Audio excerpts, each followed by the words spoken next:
Good evening. And we're live. Hi. Welcome hello. to ParaGeeks. We're all good here. evening. Yeah, good evening. Blah, blah. Well, some of us are here. Some of us are not here. If you notice the conspicuously absent person, which I don't think you can actually do that. You can notice that someone is conspicuously absent. Normally 5. Yes, there's normally 5. Yes. Or around there. Ish. Or, ish. 5-ish. Sometimes more. Yes. Sometimes less. John had to miss this evening, No. and witches. No, we're not talking about witches. Sorry, which is could. unfortunate because John and I were going to be doing a lot of experiments on live air with the different kinds of audio recording equipment that we had, trying to see if we could possibly duplicate the effects that we were getting at the jailhouse, but without John here and his amazing. He's the tech guru. Yeah, so- basically, Yes, he's the yeah. tech shaman, and so without that, it really is not worth even trying to give it a try. I say like a key component is Yes. we are was under John. Considering that was what this episode component. was supposed to be Yes. today. So, However- so that has only been delayed. Yes, that is just delayed. It is not canceled, and because it's delayed, it will be even better. Yes. Promise. a smorgasbord of goodness. In its place, however, we are going to do something a little bit different this week. We're going to be introducing ourselves in a very different way than what we've done before. What we're going to be doing is we're going to be looking at and answering the question, what is the scariest experience you had that was supernatural, paranormal based? Not like, my car was going off a cliff. That's not what we're talking Not about. ex-wives Ooh. Yeah. in court. I did say supernatural, paranormal, It is. and I I'm just- pretty sure scuba that accident, Sam that and Dean would hack our head It off. probably wouldn't. But and then go, oops, sorry. We thought, the Yeah, team. yeah. Could have been. I don't know. Yeah, you too. There were definitely demonic sometimes Mark and I have to compare notes to make sure we weren't married to To the the same person demon. is definitely. But so that's where we're going to start, and we have not decided who's going to go first. But what we'd like to ask you to do is to sit back, kind of buckle in, and get ready for, I don't know, not necessarily scary story time, but just an idea of how. Well, then we'll save you for last. That sounds like. Oh, a I plan, think that's so- the good. Yeah. That's a Yeah, capital I know. idea. That means I got to top you all, so we'll that's save Mark, fine. yeah. I got a basket full that I can go through, so that's Yeah, good. I got to see I'm not- what level I need to go through. So I guess the thing to do is to start strong, kind of sandwich in the middle, and then So I'm thinking maybe one of you two go first. Okay. What do you think? Yeah. I'll go first. All All right. So Todd, Yeah. tell us about the scariest supernatural / paranormal experience. Stuff that, being raised a devout Baptist, I had particular viewpoints of the world and things sort of focused on me, and so I dare say I was kind of sort of naive about things that go bump in the night or things like that. And it wasn't until I really got into high school that I started sort of picking up the vibe, and sort of, some of you know I'm sort of a geek and sort of a nerd and things like that. And as I got into high school, I started reading some books on, Bigfoot and things. Now, that's interesting, but could it be, could it not be? I don't really know. And sad to say, during my high school year, nothing scary or horrifically supernatural happened. I wish I could say something happened, but nothing happened. It wasn't until my senior summer, and I like to backpack. I'm a huge backpacker. Whitewater rafting, backpacking, and in West Virginia, there is the new river in the upper and lower Gully rivers. I've whitewater rafted, I've camped, I've hiked all down through there, and a lot of fun. And so myself and a couple of buddies were like, let's go hike the gorge. And if you've ever been on that, if you've ever been on that river, there's old abandoned train tracks that run along that gorge that you can see, and then nestled in these strategic locations are these old little like fuel depot, cooling centers, things like that up there. Absolutely gorgeous. So myself and a couple of my friends, we decided we're going to go hike. So we parked we just parked randomly and hiked it up, and we're following the river, and it was absolutely beautiful, and it was August when we did this, and as we're heading in, it was so you're on hot foot. and You're on not foot, okay, and we're heading up, and if you've ever whitewater rafting on that river, and you look up the hill, the mountainside's like this. Yeah. It goes up like this, and then you have these beautiful cliffs that come down on the top that you can see. So we're like, we'll do it. We're going to hike up the side of this hillside, and so we start, and it. Oh man, it was steep. It was like tree to tree, and we're going up, and we got to the top of this, and it was well worth it. It took almost all day to get up the side of this climb. And when we got up there, it was beautiful. The stones came down. There was a natural waterfall where we were. It cascaded down. There was a little pool. The pool ran down the hillside. It was nice. At night, we were there for a few nights, and of course, being up on that mountaintop, the stars were just like the switch was all the way on. Bright. There was a meteor storm that it's evening. August, yeah. So I mean, it was fantastic. Yeah. So, No August. city lights. Yeah. No Anywhere city near light there. pollution. It's I mean, beautiful up there. and we had a blast, and nothing weird going on, anything like that, So we had a really good guys thing. We had a little campfire. We did our thing. Now we had all gone hiking before in various other places with like the youth group and other friends and things like that. And finally, it was time to go. And this is where it gets weird. Okay. All right. This is my first weird thing that's ever happened to me. So as we're breaking the campsite down and we're cleaning everything up, leave no trace, all that type of stuff, we're getting ready to head back down this mountainside. And just as we start heading down, we hear like a branch or something big fell behind us. Okay. As we're starting to come down this hill. And yeah, and you might have loosened something, you might have knocked something down, so you're not thinking too much of it at that point. And it was so steep. Sometimes when we were going down with it, we had backpacks on. Oh yeah. So we'd run, we'd laugh, and we'd grab a tree trunk. Exactly. To stop ourselves because it was that steep. Not like Sonny Bono or whatever. No. But it can hurt. It can hurt. I grew Oh, up in that area. I almost broke a collarbone on that once. So, and so finally we're doing that thing where we're like sort of sideways moving down. We had picked up walking sticks. Mm-hmm. We're sort of, but as we're coming down, we kept hearing something behind us coming down that hill. We would hear, and then it was like, at first we're like, but then it got a little spooky because as we're coming down that hill, we start seeing like rocks about this big come rolling past us, coming bouncing down the hill, that mountainside we were on as we're going down. And then we hear more like it was like the sound of like a stick hitting bark is what we would hear also back behind us. So we were like, we're gonna move at a higher rate of speed. We're being chased as we're moving down that hill. And I don't know, the movie Stripes. Yes. And when the captain is there and they're in the obstacle course and he says, "Private, are these my men?" And the good-looking guys come running through, and the private goes, "No, sir, those are your men." And you see John Candy as Dewey Oxford come through. He's like, "Ah!" And everybody's running down. That is what we looked like running down the side of this mountain, scared because every time we would stop to listen, a rock would come bounding by. Or we would hear that sound of something like striking a tree.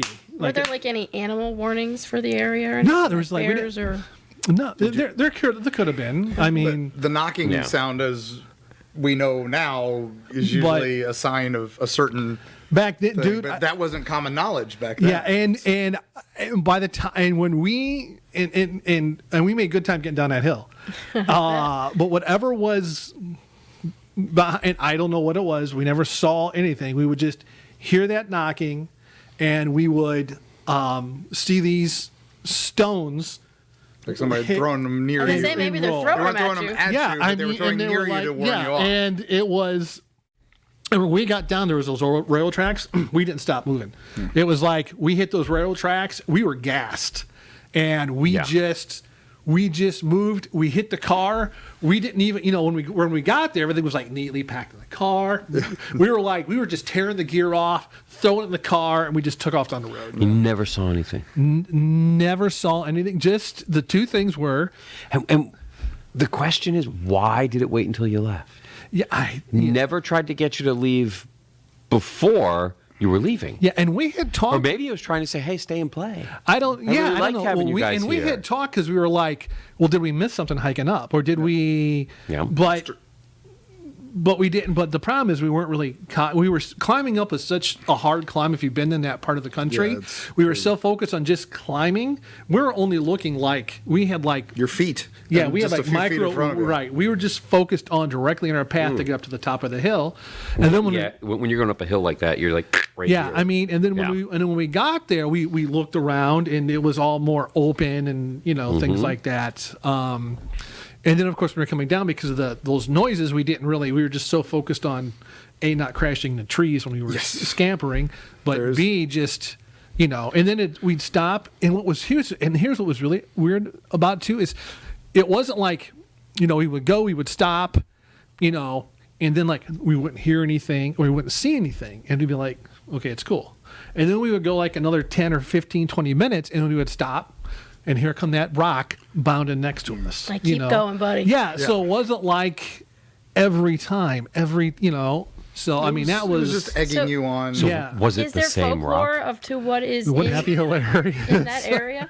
There's a lot of Sasquatch activity in that area that isn't well known. But there's also, that's the back hills of West Virginia. This is Mothman territory. This is That's what I was the thinking, Grafton Mothman, but I don't know the whole- This is our new book. Is all this stuff. The Hopkinsville goblins are not that far from there, and well, they're their side of Kentucky, but not. Yeah. But they've Beautiful been seen country, into though, that but, area. yeah. There's a lot of just that New River area is a hotbed. Is it? And, I guess with the railroad tracks being there and the river there's being just there. nothing. It's only recently a national park. It's been a state park for a long time. I think the national park status was earlier this year, actually. Wow. Okay. But New River Gorge has that giant bridge over it that was the world's highest for a long time. Yeah, yes. And then and it's beautiful up there. And there is a reason it's called Almost Heaven, West Virginia, because it is beautiful. But that was it is dangerous, and there are rules. Like one of the rules is never run in the woods. That's something my father taught me because we lived in the back hills, and it was always once you start running in the woods, whatever you think is behind you will be behind you, because you'll just know it is, and it'll scare you to death because you start running, and you'll stir up other animals that were. You start making so much noise, and suddenly rabbits and stuff like that will start running, and you'll hear that. You'll hear and that. think, Think, oh my God, it's right behind me. and I'm not saying it was, but it was just that. I just have this image now of B-roll footage of the same rock. We just like if we were filming at the same rock. Oh, we just keep using the same footage. Back then, I was, I don't even think I was $180 in weight and just as skinny as a whale. My immediate thoughts go to the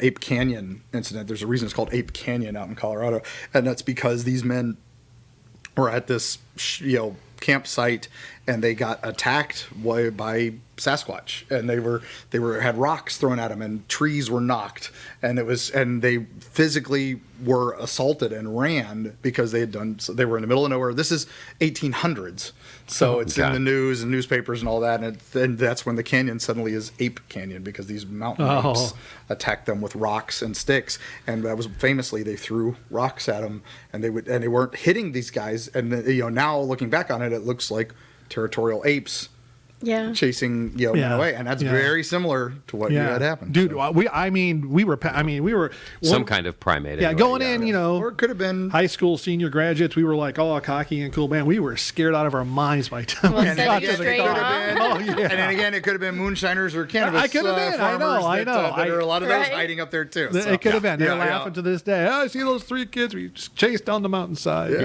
were stood wearing behind him ghillie and threw suits, rocks. and we were wearing Hilarious. ghillie suits, and they had That's no right. idea. It was great. right. Go borrow Mama's fur coat it. again. We got to Yeah. scare these So kids. yeah, it could have been that. I'm sure at the moment your heart is just pounding. Though. Oh, and yeah, the head, that was- the adrenaline is just kicking in. You just fight or flight. It was. is Yeah, we were 100%. like, yep. Very yeah, cool. Very cool stuff. But those are the kinds of things that other people deny, say, "Oh, it's not real," and they just start this path in you. You know, they start you down this path that is like, "No, I saw it. My experience was real. My experience belongs to me." And you can't tell me I didn't see it. I can't unsee it. Yeah. I can't unexperience it. And that is such a driving force for so many of us. It is, and what's interesting is the guys I was, whenever we happen to bump in or talk, we still talk about that Oh, like yeah. it was yesterday. Yeah, that's So yeah, it Yeah, was, plenty of those. Sounds Yeah. pretty dramatic. Yeah. Now, what I'd like to do is switch over. Bum, bum, bum. on the spot. And yeah, 'cause you have had a lot of paranormal I have. experiences. So it's kind of hard to pick just one. Yeah, but the scariest one, the one that really, and you know, maybe early scary is better. Okay, Ooh, something that yeah. really just like, you know, pushed you either into or away from it for a while. So Well, actually, I was kind of going towards what made me get back into the paranormal as an adult.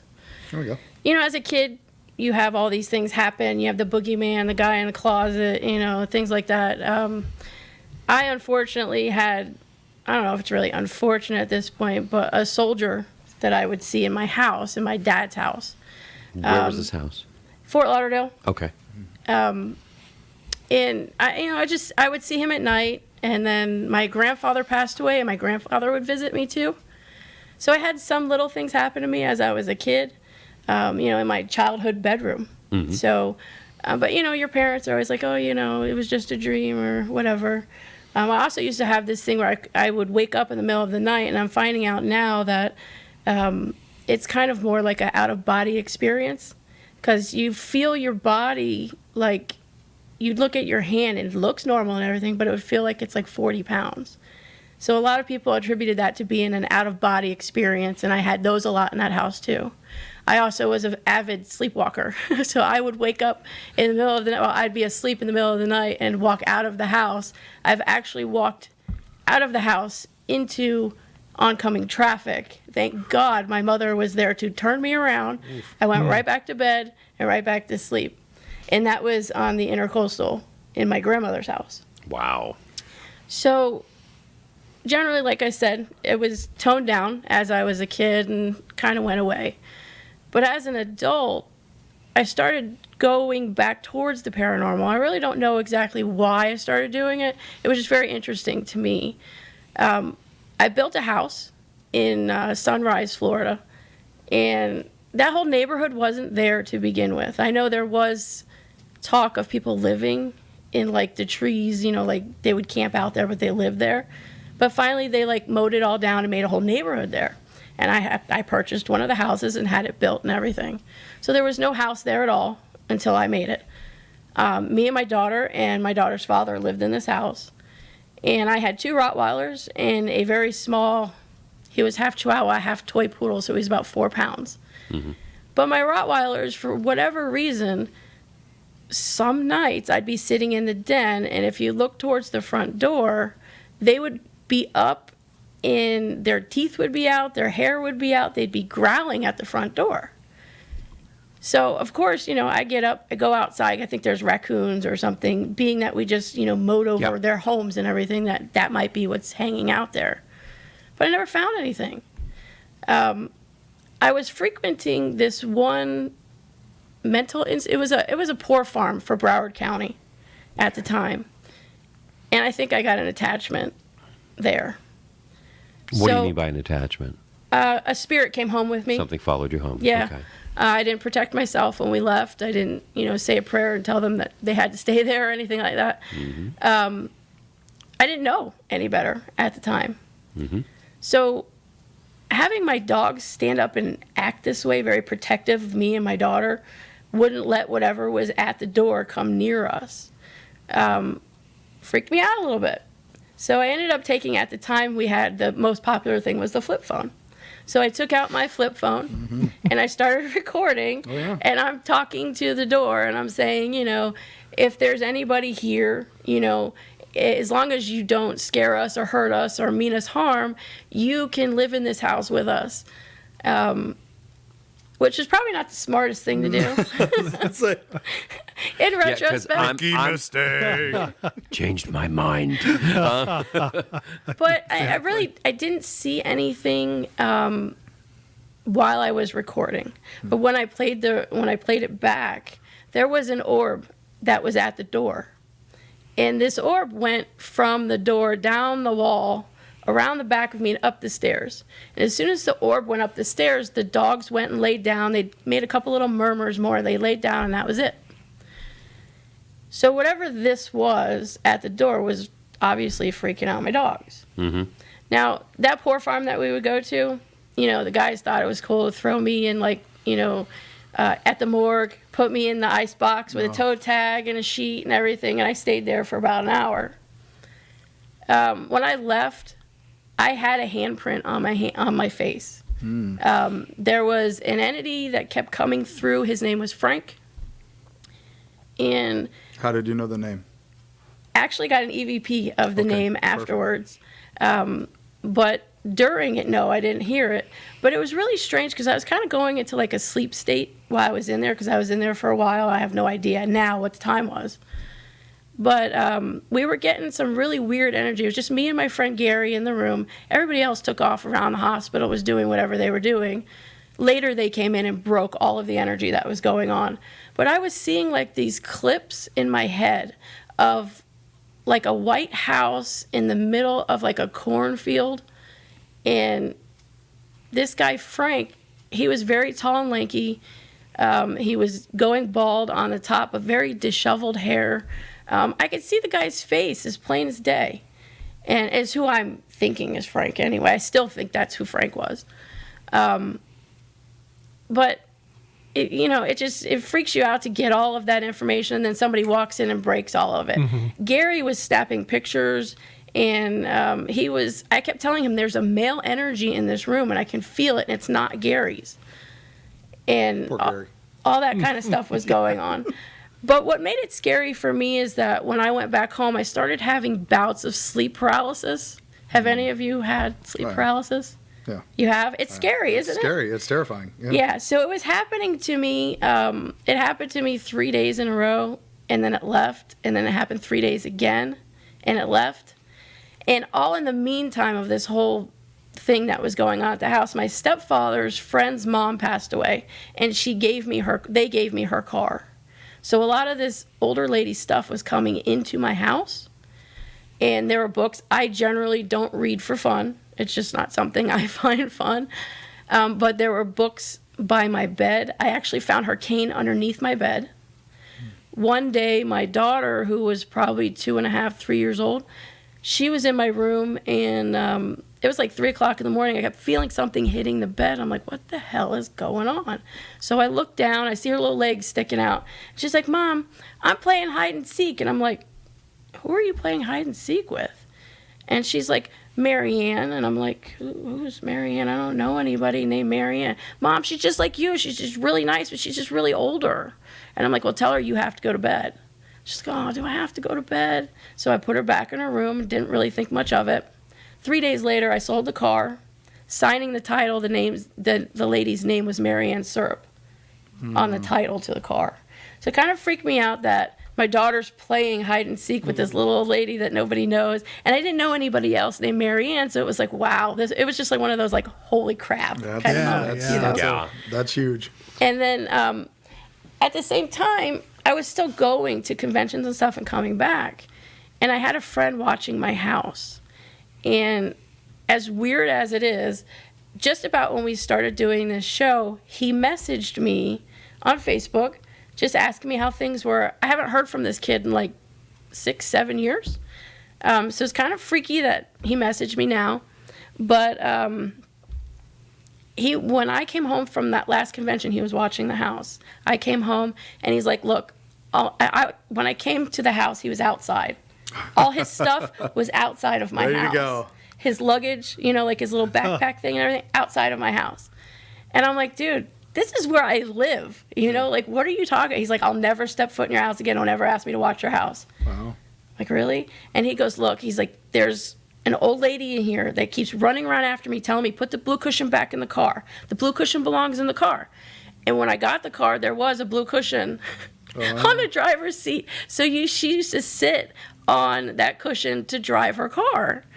And like I said, I found more of her stuff in the house. And then he also told me, he said, look, there's an entity at your front door. That means everybody in this house harm. My daughter's father at the time was doing construction work, and he got hurt on the construction site itself. Mm-hmm. And so he used to sit by the door and smoke cigarettes because we didn't smoke in the house. He could only smoke out front of the house. Yeah. So his mental state was going down. His physical state was going down. Everything was being affected. So he said that this darker entity that's at the door wanted to cause everybody harm, and he was afraid that it was going to kill my daughter's father. That's how strong it was. Wow. But then he turned around and told me that the only reason you and your daughter aren't really being affected by that is the old lady's protecting you. So that's kind of what catapulted me back into the paranormal.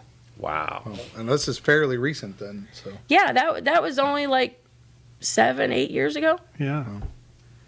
When you were 12. Yes. It's so young for a child. It's so crazy. Wow.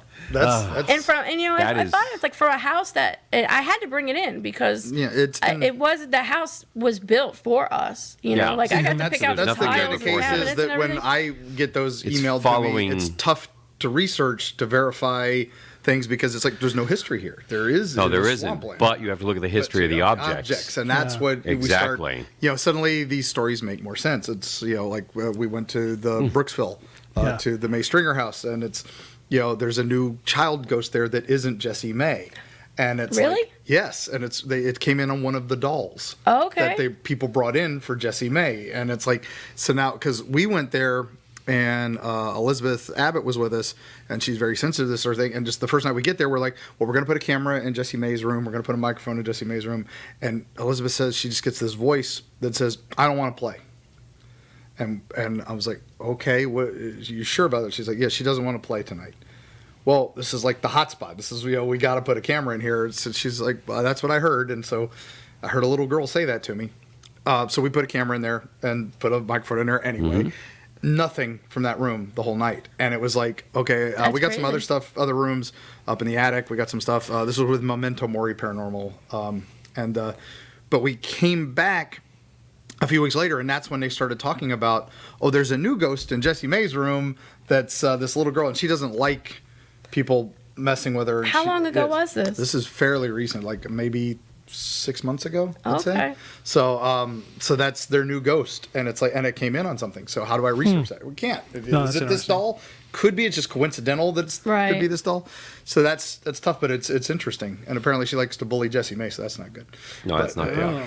That could blow up into the something. Last I heard from up there, they were having something in that room, and I'm talking about maybe a year ago. Mm. It was never anything malicious or anything that was trying to hurt anybody or anything, but some of the docents were saying that they were being like smacked on the butt or pinched, and that was never happening before. So that might be things are shifting around there. That's where we're realizing that. But we'll go back there soon. We hope so. Good. Yeah. That will be cool. One of my favorite you places. Ready, Anthony? Yeah, actually. Let's do this. Go for it. I had experiences as a kid. I mean, we had. My dad died when I was 9, and there were experiences involving him. Especially with regards to my sister. Those were big issues. And of course, I watched a lot of TV, watched the old, Chiller. Yes, with Boris Karloff. And Boris Karloff. Lights. And not like the Michael Jackson video, no. The other Thriller. But those were things that, interested me. And I kind of felt like, going off and, being 18, 19 years old, I kind of had a grip on this stuff. I'd seen enough. I really loved, at this point, Raiders of the Lost Ark was out, had just come out. And so I'm like really starting to get into the paranormal and wondering what else is out there, and I'm fascinated by this stuff. And I went to Syracuse University. So I'm at Syracuse University. I joined a fraternity. The fraternity row, where all the fraternities and sororities were located, well, most of them anyway, was on Walnut Park. And Walnut Park was an old residential neighborhood, but it was for the sort of the college elites. Like 3 houses down, there was this castle sitting on the hill. It was just absolutely stunning, and that was now a fraternity. Our house had been a fairly normal residential house until one day in the 1958, I think, or 1971, one or the other. No, it was 1971, I think, and it had gotten run down, and it burned down. And fortunately, all of the brothers had all of their personal belongings outside on the lawn when it happened. Yeah, it might have been intentional. Had a little trouble collecting on the insurance on that one. When they're like, wait, but there was no contents? It's like, yeah, I know, right? Yeah. We were spring cleaning. Christmas miracle. So they built a house in its place. And this was a new house that had no history at all. And the story is not really about this house, though. But directly opposite are what had now become, and so they built the house. It was a 5-year structure. It was meant to only live 5 years. They were going to raise the money, and now we were living there 20 years later, and it was just ridiculous.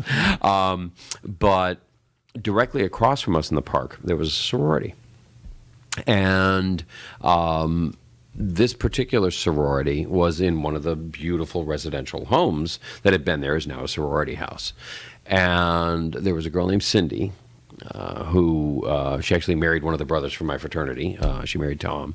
But she was telling me the story about one of the bedrooms in the fraternity, or in the sorority, excuse me, in which they could only get like the new girls to stay in there. No girl who would, after her first year, it's like, hey, you're brand new. You get to have the upstairs bedroom.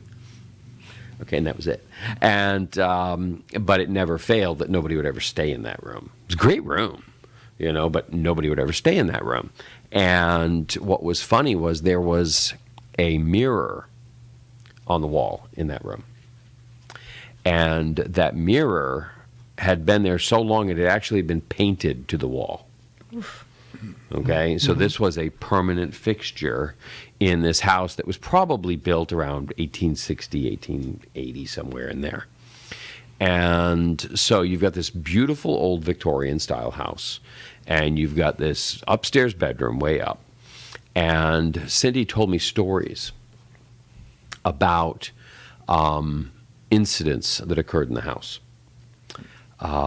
For example, Cindy was in the kitchen one day, okay, cooking, and she saw out of the corner of her eye, another, girl walk by her. She's like, oh, hey. And she turns, and there's no one there. It's like she knew she saw someone right there in the kitchen with her. It was like early on a Sunday morning, so nobody was up, and there was somebody there. Interestingly, we actually get a physical description of this girl because she walked into the room with another one of the girls, and the girl saw her from behind and was wearing a frilly sort of white dress, okay, but had long, flowing dark hair, which my friend Cindy had. And this other girl was like, Cindy, what are you doing in here? What are you doing in my room? And like the girl just gone. Oh. Okay, but because it looked like Cindy, we were able to get that story that conveyed down that this is who this girl was. However, there was this mirror in that third floor room. Now, was this the room no one would stay in after a year? Exactly. Okay. The mirror was in the third floor room. And this third floor room the mirror itself was extremely peculiar because it had the unique capability to give a triple reflection. Now, in an old mirror, you will often get a double reflection. Yeah, okay, from the front and the back, the silver, okay, you will get a double reflection. I've never seen a triple reflection in a mirror. Wow. That didn't make sense. Definite Why are you seeing? Or something, yeah, so how am I weird. getting a triple reflection in this mirror? And Cindy had told me, okay, this mirror's got this weird effect. You get a triple reflection in it. And so I said, okay, I'm going to go up and I'm going to try and communicate and maybe ask her to leave or, that's what I'll do. And so I go up to the third floor room going, I got this thing, okay? You just wanted an excuse to go into the sorority. I'm an archaeology major. You just wanted an excuse to go into the sorority. Let's go for the underlying reason. Fact, never needed an excuse for that. There we go. Okay. Fedora in place. Exactly. 2-day scruffle. Yeah. Always. Perfect, always. And only back then it didn't look like this. Yeah, it wasn't They, but so I go up there and I start talking to the mirror. And I am definitely feeling something in that room and feeling something in that mirror. And I'm trying to tell her, it's okay. You can leave. It's okay. You don't need to be here anymore. You can move on. You can leave. And I mean, remember, this is long before we had any real programs on. Supernatural was not a how-to movement at that point. Exorcist had been out for like a year. Yeah, that's what I heard. something like that, yeah. And I never saw it. So actually that came out, I think, 74, 75. 5, yeah. But so it had been out 6 years, but I still hadn't seen it. I grew up in New Hampshire. We didn't have TV. We didn't have electricity. Rated R movies? True story. In the summers, we didn't have electricity. We had a camp up in the Vermont woods. Meanwhile, back in New York, so I tell her it's okay to leave. Okay? And I'm like, okay, I think she's gone. And Cindy goes in the room. She goes, there's only a double image in the mirror. The triple image was gone. And I'm like, it worked. Holy crap, it worked. Yeah, I'm oh a my genius. God. Yeah. I'm like, the real Ghostbusters because we didn't have Ghostbusters yet. Yeah, we had the right, real right. Ghostbusters With Larry with Larry Storch and Forrest monkey. Tucker. And the man. ape. Yeah, the ape, yeah, sorry. Yes. And no, Gorilla. I think he was a Gorilla. gorilla. He was a yes, great yes. ape. He was, yeah, whatever. And he was trained Dude in a by, yeah. So, I'm like, woohoo, I did it. And so I go back, I go across the street and go up into my room. And I had a rocking chair I used to sit in, okay, and just look out the window. And I could kind of see the sorority house from my, I bet I could. No, that was a long distance. Directly across was Kappa Kappa Gamma, okay? So, no, but I'm sitting there and I realized I wasn't alone. Yeah. It came with you. I had a hitchhiker. You got a new girlfriend. Sort of. I had someone in my head. She was not with me. She was in me. Oh. Okay? And I'm like, holy crap. And she was there. And I cannot tell you what it felt like. I cannot, it's like being in a phone booth with someone, except the phone booth is your skin. And she was in there. And I'm like, oh my God. And so I thought fast. Okay. And I looked over and, I had a glass tumbler sitting there in the room. And I just grabbed it. And I'm thinking, if she's been in that glass and that mirror for as long as she had been, okay, then this is probably something that might actually work and feel kind of natural and comfortable. And so I started out of the room, down the stairs, okay, holding onto the tumbler and saying, you need to enter this. And I pushed and pushed and pushed until I pushed her into the glass. Got her out of my head and into the glass. And then I got out the back door, and there was a stone wall, okay, the old foundation wall from the old house, okay, was still there. And I just got out there, and I just hucked it at the wall, and it just exploded when it impacted. I mean, there was not a piece of glass bigger than this left when it was done. I mean, that thing just exploded. And I'm just like, you're done. And that was it. But that experience of having someone inside your skin, inside your brain, That's gotta be fucking freaky. talking, feeling, okay, and mostly it imagine was this. It Was it like wasn't possession. Was it like a pressure? Was it like a? It was just like a dual. It was more than I'm hearing a voice in my head. Right. Okay. Yeah. It was this internal. It was like being stuck in a phone booth with someone. Right. That's how I But started. we're both in here, and so there's this cramped thing going on with this other completely separate entity whose mind I could not read, but was in there with me, and I'm like, oh, you bitch! You followed me. How dare you? That was not. No, I said you had to leave. I didn't say, oh, come on home with me. Maybe she likes you. Yeah. And you did intentions to get rid, and that's a common technique now for DoD paranormal investigators use that for cleansing afterwards. Is like we'll do an intentional push out of everything. So it's funny you did instinctively what people train to do. Wow. Now. Yeah. And it's but it's if you try that you tell this story and some people would say, oh, well, that's internalized I just imagined it. That's fine. That's fine. Maybe I did. Like your story might have been lucid dreaming, or you are a sleepwalker, so they say sleep paralysis is explained by doctors these days, now, yeah. but I mean, I don't know. You're holding me down. You produce a chemical in your body when you sleep that keeps you from moving when you have dreams. And then you were obviously producing less at some times for sleepwalking, and then there's other times where your body is producing too much, and that's the sleep paralysis. Right. But you're waking up, but that chemical's still in there to keep the muscle going. So that's what the doctors would say.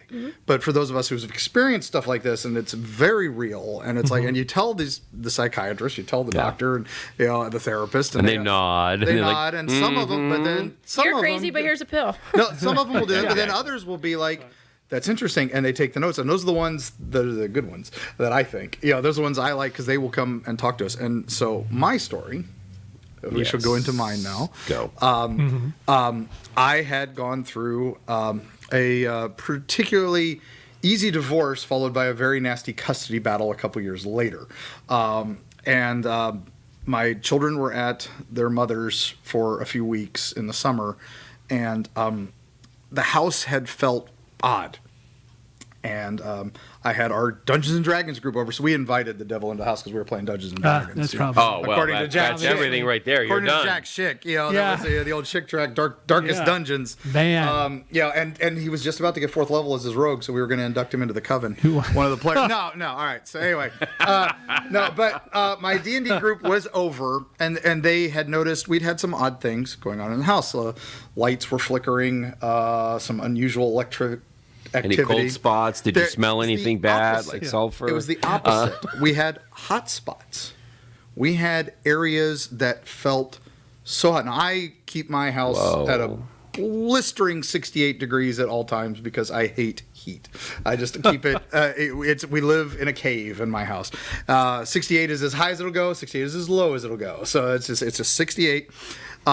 And so popsicle. But then we would go into other certain rooms and certain areas, and it would feel very warm, like there was no circulation stuff. Suddenly, now this had never happened before in the house. I'd lived there 12 years at this point, and now it was like, what is going on? This is, and the wiring and stuff. I had an electrician come out, and he comes out and he's like looking at our fuse box, and he's like, "Oh, you got a bad power bar," and I'm like, "Okay, that makes sense." And he's like, "Do you have a ghost?" I'm like, what? You know? What? Where did this come from? I've never heard an electrician ask me this out of the blue. I'm like, where do you get that? And he's like, because the only time I've seen bad power bars like this, where they've blown like this, is if somebody has like some sort of ghost or poltergeist. And I'm like, I've been researching this for years, and I've had experiences when I was a child. I've had experiences like this. So I was like, I didn't put two and two together. I'm like, what is going on? And then immediately my head goes, infield poltergeist, 2 young girls, broken home, and I've got 2 young girls, broken home, going through nasty things, and I'm like, what has moved into my house? And we ran a haunted house for 20 years in my backyard, so we scare a lot of people. We know that stirs up a lot of energy, and we know I'm sitting there going through my head, what have we done? What have we done? And the gaming group came over later that week, and we had the power fix, and they were all talking about how the lights weren't flickering anymore and all this. I was like, yeah, it's pretty amazing. It was a bad power bar, and the electrician asked if I had ghosts, and it was, we've had, odd activity, but nothing, anything like that. And then suddenly the lights went out, and everybody's just kind of, in all fairness, this is Florida. Yeah, in all fairness, happen. Florida. It's brownouts. This. I was like, man, the timing. How funny is that? Right. And then the door to my daughter's room opens. This had been closed because the girls were gone, and I was still having a rough time with things. So I kept that door pretty much closed because I didn't want to, get the feels. Right. So we all look in, and the room looks like it's covered in smoke. Like one of our fog machines had gone off. Like an effect that I would have killed to use in the haunted house. I was like, wow. And now, two of my friends was were this believers. was it like an upper, like a split level? No, it was just a complete I'm trying mist, to and it's just picture swirling. No. The room. No, the room. Where's It's the room? Upstairs, it's a ground single. It's a floor? Florida ranch Okay, house. yep. We're in See, the I'm living saying, room yeah. area where the gaming goes. So it's just Right. off There's a that- kitchen, on this- and then there's a little hallway with two bedrooms. Okay, My got it. bedroom, Got it. and then the girls' room. And then the door opens. And then that door to the girls' room opened. And Okay. it hadn't opened, And it's full and of it's mist. full of swirling mist. And I'm sitting there going, well, we weren't going to play Ravenloft tonight, but I guess we are. I was trying to make light of it and everything, and I'm like, what is it? I'm wondering if it's just dust, something stirred up in there, because I haven't been in there in a couple months. And at this point, I'm like, the girls will be back in a few weeks. So then as we start walking towards it, the mist literally suddenly shapes a little bit. There's like this shadow shape in the mist. Mm-hmm. And I swear, it sounds crazy, and I love it when people tell me this when I'm doing interviews with them. I swear this sounds crazy. It looked suddenly like a cloaked figure, and immediately my head went, that looks a hell of a lot like Batman. I'm like, what is the ghost of Batman doing in my bedroom, my daughter's bedroom? And then my friend right next Where's to me, Harvey? my friend right next to me, Jimmy, my token redneck friend, who goes, it is Florida. He sits there and goes, oh my God, that looks like Batman. And we all just suddenly, it breaks the spell that this thing has had on us. And then I swear it goes like this. It's like it's doing this. And I'm like, it's putting on its freaking gauntlets, man. It's ready to go. It's getting ready to fight. It's ready to fight. And I'm like, this is what's bothering the girls. And then the heat comes out of the room. And I'm like, we're in central air, there should not be any heat anywhere in this house. And I'm like, that's that feeling. I'm like, this is a freaking thing. This is an entity of some sort. And it is, now I'm like, now it all clicks, all the things. And I'm like, okay, we're not imagining this. My friends here are seeing It's not this. a ghost, it's a demon. It's something negative. And I still don't like calling things demons at this point. I like to say this is something negative. This is something dark. And I'm like, all right. Yeah, but you're inverting it from the normal cold spot. This is an inversion of a human spirit. So I go in and I walk up to the door, and my friend Jimmy is like, because he's, like I said, he's the brains. He goes, I'm going to touch it. And he reaches in, and you just watch the hairs on his arm just all go up, and then the hair on his head goes up like it's electric. Wow. And he's just like, oh, damn. And I'm like, that's in my kid's room. This is gone. And I'm like, whatever you are not welcome in this home. Let's throw. Come on, motherfucker. Oops. Beep. Beep. That's it. We're doing this. I literally was pumped. It was, Daddy Lion here. Yeah. I'm ready. And I'm getting flushed now just thinking about this because I was livid. And I charged into this mist. The door slammed behind me before Jimmy could get in, and he was not a step behind me. I hear him pounding on the door for a second, and I'm in this mist room in my house, and it is blazing hot. And there's no lights. There's no lights, no nothing, and I'm like, whatever you are, this is it. You want something, let's do this. I'd rather you get away from my kids, get away from my kids' stuff. and I get a grab, and I get shoved, and I am in the closet doors. I literally got thrown through the closet doors. Hurt. You know, I'm a big guy. At this point, I was almost 400 pounds. Wow. And this thing threw me like it was nothing. And I didn't see it. I didn't know what it was. But terrifying, right? It hurts. I felt like ice on my chest. The door, Jimmy finally breaks it open. So now I've got to fix that door and the closet doors. I'm sitting there. That's in my head. Dollar signs are going before my kids get home. Yeah, but Jimmy came in hard, man. That's awesome. He's a badass. And we'll have to tell Jimmy stories one episode if we have to do another filler. But anyway, he sees the stuff swirling around my daughter's bed. And this was an old bed that had been handed to us from an uncle in Georgia that had been a kid's bed, and it's been passed down for generations. So I'm like, oh, so this thing is tied to the bed, not the girl. Not literally tied to the bed. Literally that was something attached. else. Yes. So Jimmy and I go, oh, that's it. We're taking it out of here. So we just grab the bed, and while we're grabbing the bed, stuff starts messing with us. We start feeling our hairs being pulled, the arms being tugged, and it's just trying to keep us from taking the bed. It's not as strong as it was. I guess it used it all on the first shove. And so as we're taking it out, we take it out into the backyard, and there's just so much. And my friend Sally is taking photos of all of this at this point with her phone. And it's like, again, flip phone. What year was this? Yeah, okay. Flip phone, and she's taking all these pictures, and Jimmy's like, it's right beside me, take a picture. Sally snaps a picture. Of course, we're not really looking at the pictures at this point because we're just trying to get this bed. Right. And we take it out to the backyard. Now, our yard, because we did the haunted house, and because I wasn't completely stupid all the time, we had a blessing every year from the Seminole tribe. And they would come out and bless our land every year because we're friends with them. And they, as soon as we got it off the bed, off our property line, off the foundation, it stopped. Everything stopped. It was like we dragged it through a wall, and it was gone. And immediately we stopped feeling the heat. We stopped feeling everything, and it was like, whoa. And we waited. I literally watched. I called the city that day, said, come take this bed, please, for the garbage. And they did. 2 days later, I'm sitting there watching for 2 days to make sure that bed goes. We fixed the bedroom door.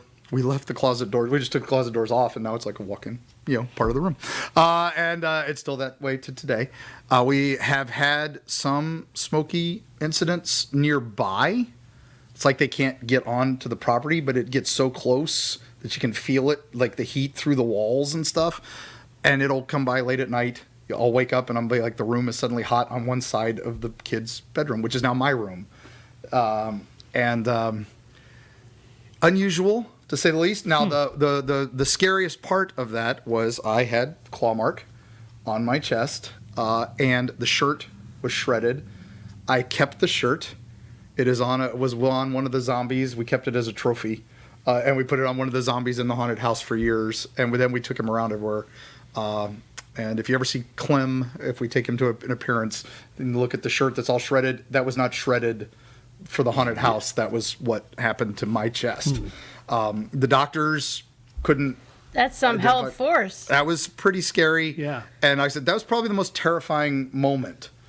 We've had some scary other stuff, but it's an unusual experiences, and to this day, still don't know the story. We just called him the squatter.